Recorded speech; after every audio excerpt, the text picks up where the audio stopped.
Filled weekend for the WNBA. We were talking about this at the end of last hour with what happened on Saturday. Angel Reese is a wonderful player, but she does not compare to what and who Caitlin Clark is when she's on the basketball floor. Reflecting back on Caitlin Clark's rookie season, I have honestly never seen a company fumble the bag so hard like the WNBA fumbled Caitlin Clark. Can you believe it?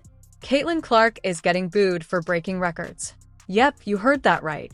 The rookie sensation just shattered Alyssa Thomas's single-season assist record, but instead of applause, she got booed. So, what's going on? Let's dig into the drama that's shaking up the WNBA and figure out why. But with the Indiana Fever's season ending last night, it was such a bittersweet end to a phenomenal rookie season that Caitlin Clark had.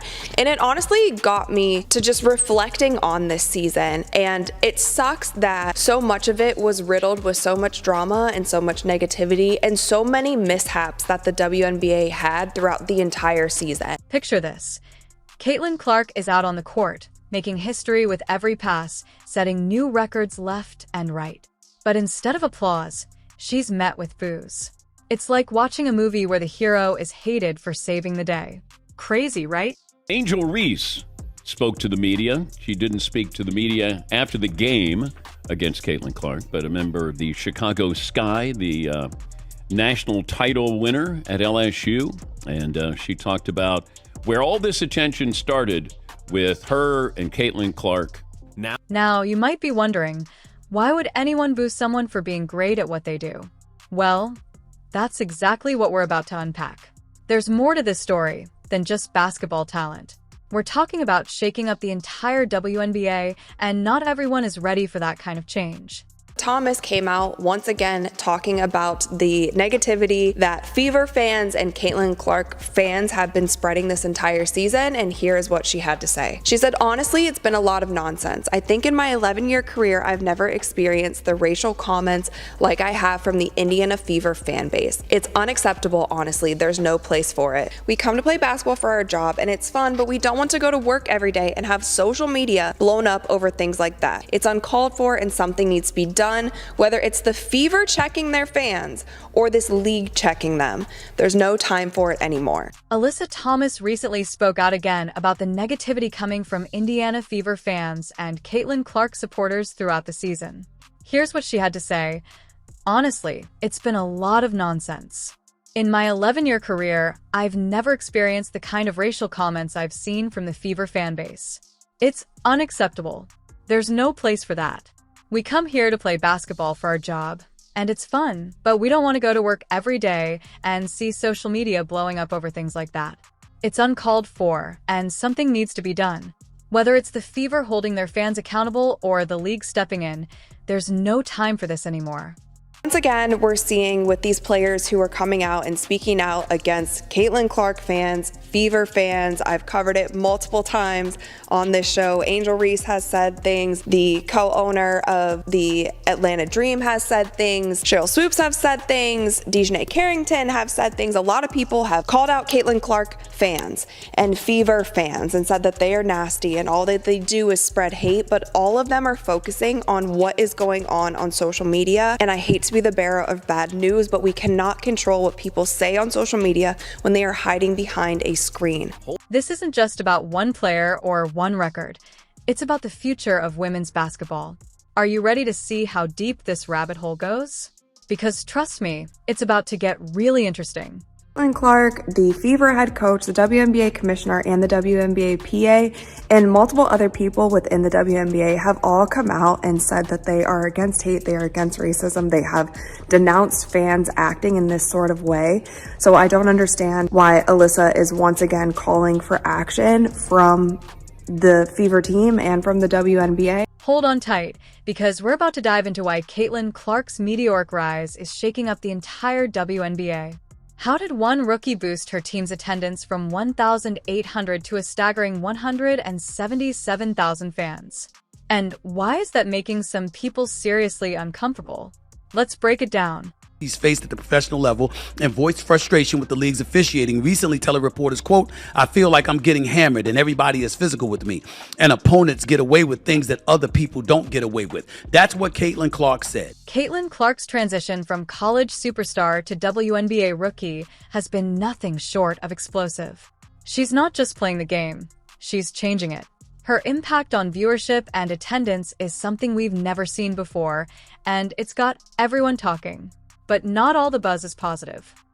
And because of her box office attraction, it's generating more eyeballs to the WNBA product, therefore more revenue for the WNBA product. Don't you think y'all are going to benefit from that too? Look at the big picture. That's what I was talking about when I was talking about it this morning on my day job, First Take on ESPN, every weekday morning from 10 a.m. to 12 noon Eastern Standard Time. A rising tide raises all boats. You might be wondering, why wouldn't everyone be thrilled about more fans and attention? Well, that's where it gets complicated. Some of the established players are feeling the pressure, and they're not holding back on expressing their concerns. Cheryl Swoops, and how she has been a certified Caitlin Clark hater for about a year now. Up until now, she has not been able to say anything nice about Caitlin Clark, nor has she been able to even speak her name. So for this specific game against the Fever, they replaced her with another WNBA legend, Nancy Lieber. Take Cheryl Swoops, for example. She's been a vocal critic of Caitlin Clark, often avoiding even mentioning her name. Swoops has expressed doubts about Clark's ability to succeed, suggesting that her style won't hold up in the league. It feels like watching a seasoned pro trying to put a rookie in her place. But is it really about playing style, or is there something more going on? It all started from the national championship game, and I've been dealing with this for 2 years now. And understanding, negative things have probably been said about me, but honestly, I'll take that because look where women's basketball is. People are talking about women's basketball, but you never would think that we'd be talking about women's basketball. People are pulling up to games. We got celebrities coming to games, sold out arenas, just because of one single game. And just looking at that, I'll take that role. I'll take the bad guy role, and I'll continue to take that on and be that for my teammates. And if I want to be that, and I know I'll go down in history, I'll look back in 20 years and be like, yeah, the reason why we watching women's basketball is not just because of one person. It's because of me too, and I want y'all to realize that. And then there's Angel Reese, who has been quick to remind everyone that there are other players in the league too. She suggested that fans should also recognize the contributions of those players. It's almost like she's saying, hey, don't forget about us. If Caitlin Clark is the quote-unquote savior, if she's the golden girl, milk it. If I remember correctly, Caitlin Clark signed a $28 million endorsement deal. When nobody in the WNBA getting that, nobody's gotten that yet but her. Asia Wilson is the superstar in the NBA. In the WNBA. She's a two-time champion.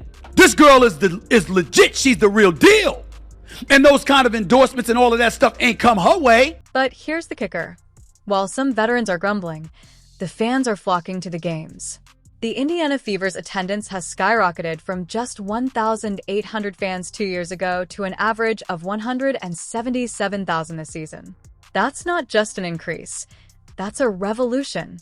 These ladies, and I'm a WNBA fan. It's been a good season. They cannot have fucked this Caitlin Clark thing up any worse if they tried. It's not only about seats and butts. TV viewing is also growing. Over 1 million people watched a game with Clark, completely outperforming other games in viewership. Clark is a captivating performer who captivates audiences with her basketball skills. The stuff toward her is petty and jealous. And the thing I love about her, she never says a word. Now that you're wondering what Clark is saying about all of this drama, let me tell you that she's taking the high road. Clark acknowledged the criticism, but chose to look at the bigger picture, saying, I'll take that because look where women's basketball is. People are talking about women's basketball that you never would have thought that we'd be talking about. Caitlin Clark was going to get eyeballs whether she played against Angel Reese in LSU or not, because we had not seen anything like this before. Her style of... What's really going on here, then? Is it just a matter of basketball abilities? Or is there something more going on? Are we seeing a change in the WNBA's guard? And if so, why are some players so opposed to it? She's going to face a level of racism from black players, and she's going to face a level of hostility from lesbian players because she's not on team LGBTQ. She's a Catholic. She's got some boyfriend. she's going to walk into an extremely hostile environment. You would assume that this is just about basketball, but there's a lot more going on behind the scenes. The question of how one rookie's performance managed to ignite discussions about racial equity and compensation and representation in women's sports may surprise you. The difference, this is what you pointed out, and I think this is real, and it's the real difference between men and women at our core. The women will be very jealous, and that, I think, is going to be a monster problem. I hope they get over it for the winning. Guys like to win, even if they're not the star. Well, great, we'll get a championship. Well, everybody jump on Michael Jordan's back. Everybody jump on Larry Bird's back. I don't know if that'll happen with Caitlin Clark. Let's be honest. Caitlin Clark's entry in the WNBA has affected the league like a tornado striking a small town. Not only is she changing the rules of the game, but she is also bringing to light certain long-simmering concerns that are now receiving a lot of attention because of her extraordinary talent. Mind you guys, from the discourse that I have seen on social media, from the comments that I have seen under my videos, a lot of the Indiana Fever fans or Caitlin Clark fans that you speak of are no longer going to watch the WNBA now that the Indiana Fever are out. So Alyssa Thomas is probably not going to have to worry about them anymore. There's going to be a significant amount of less fans watching the WNBA now that Caitlin is no longer in the picture. And so that is the point that I'm really not understanding in all of this, and I feel like it's been such a pattern throughout the entire season. I know you'd think that by 2024 we'd have moved past this, but let's start with the elephant in the room, the race. Veteran player Alyssa Thomas dropped a bombshell when she said, "Throughout my 11-year career, I've never encountered the racial comments like I have from the Indiana Fever fan base. It's unacceptable, who? This is not just a red flag, it's a 5-alarm fire." Some fans are so threatened by Clark's success that they're turning to racial attacks. It feels like there are still certain people within the WNBA who want the league to grow, but they don't want it to grow if it's certain people at the face. And there is still this undertone of jealousy that for some reason I cannot get around calling it anything else but that, because I don't know what else it could be. I thought it was going to get better this season, but it hasn't. There are still people who seemingly, to me, feel like they just don't want Caitlin to be a part of it. However, it doesn't end there. Since Clark is drawing in millions of viewers, selling out arenas, and essentially turning the WNBA upside down, her popularity has sparked a whole new dialogue about equal pay in women's sports. People are now asking if Clark can do this, and if all the players shouldn't be paid more. It's as if Clark unintentionally opened Pandora's box of wage disputes. Because with Caitlin comes millions and millions and millions of more eyeballs. And with those millions and millions and millions of more eyeballs, unfortunately, is going to come some people who are not nice. In addition to the matter of Angel Reese's counsel, another elite player hit us with a singer. They're observing me too. Ouch. Can you feel the tension? It seems like Clark's spotlight is so bright that it's casting shadows over everyone else. The question is, should we hold Clark accountable for his skill, or should we hold the system accountable for failing to recognize and reward other skilled players?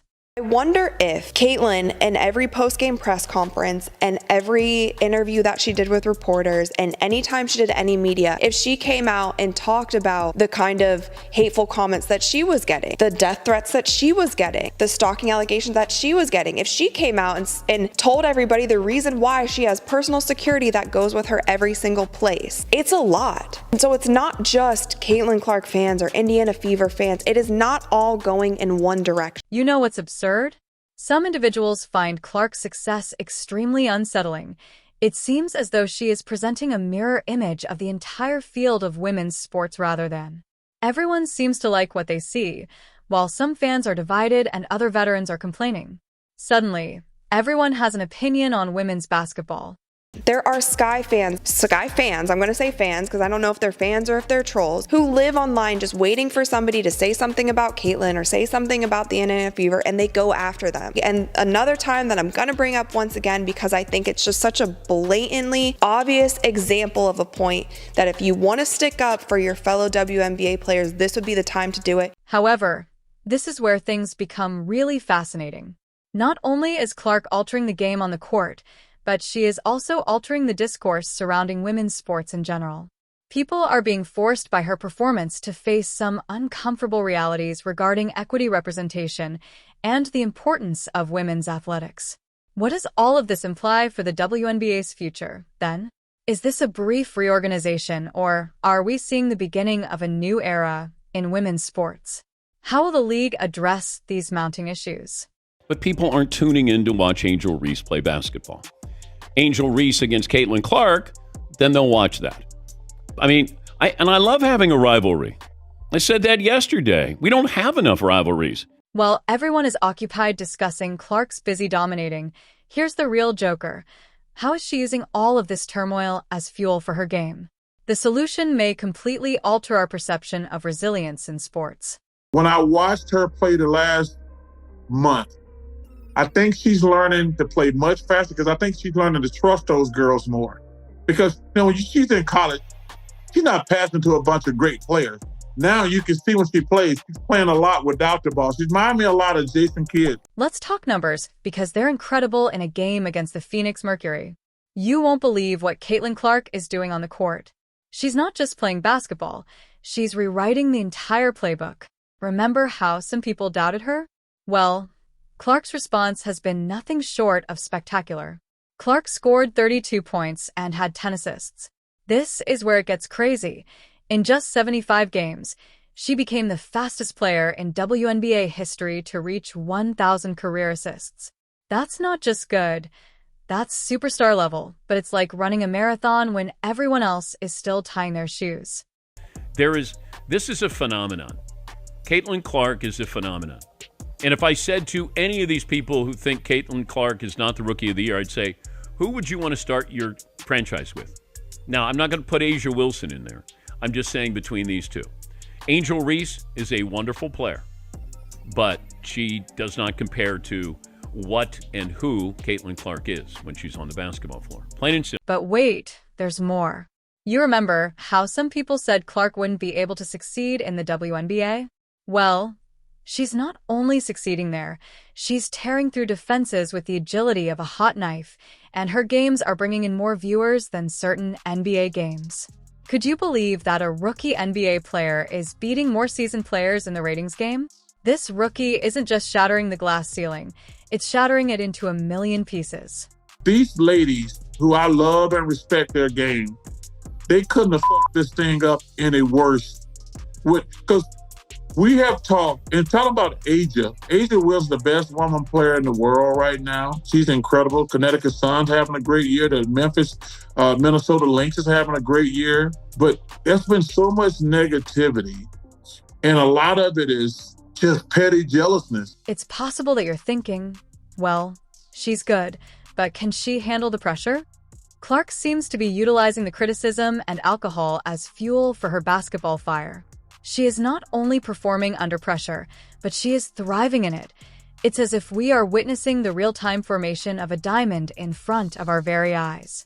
All stems back to the one problem that a lot of people in the WNBA see as the one problem, which I think is the solution, and that's Caitlin Clark. If you look at game 1 of the playoffs for the first 4 games, Caitlin Clark and the Indiana Fever had over 1.8 million viewers. This is now on an NFL Sunday. They had over 1.8 million viewers, and the rest of the games had around 400,000 viewers. I have not seen the viewership reports for the games last night yet, but I'm sure that it is probably double of what the Indiana Fever game got on Sunday. The rest of the games, if you added them up together, they still wouldn't add up to 1.84 million. This is where Clark's influence becomes truly fascinating, though, as she's not just altering the game, but also the whole women's basketball scene.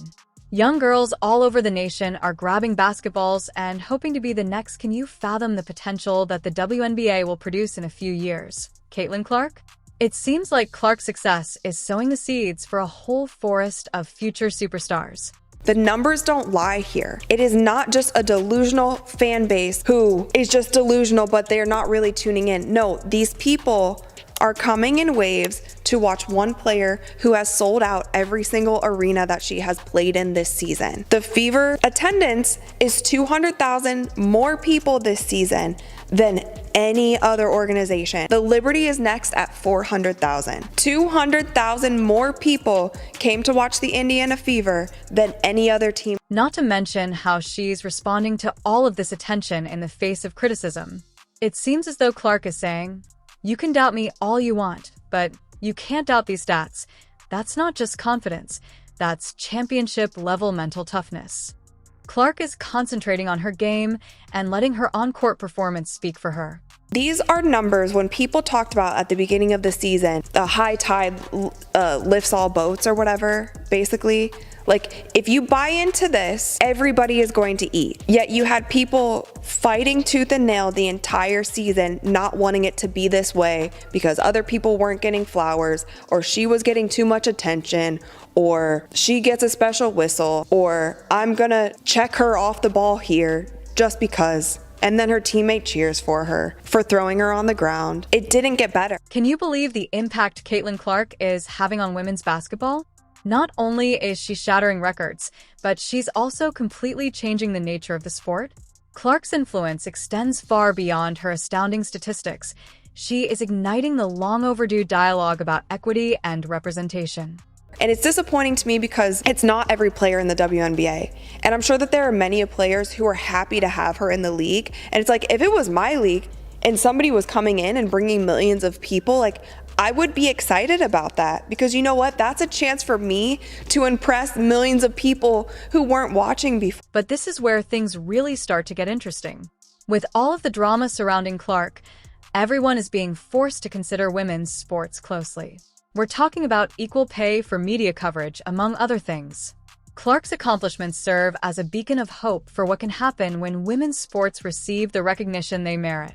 Now we're seeing comments of people saying, well, it's been real, WNBA, I'm going to go back to watching football now. Like, I'll be back when Caitlin plays again, or I'll be back when the Indiana Fever play, because now I'm an Indiana Fever fan. There was a moment here that I think if the commissioner, if she would have been brave enough to put her foot down and be like, hey, you know what? We're leaning all the way into this. And I'm sorry if you guys are upset about it, but we're going to lean all the way in because I believe that this is going to help everyone. We're going to lean all the way in because this is a great player, and she's bringing so many eyeballs to this league that we have deserved to have for many years. And now we have them. The future of women's sports is here, and it appears to be brighter than ever. So, what's next for women's basketball? Are we prepared to accept this change? It's time to support talent from all backgrounds and take part in this revolution.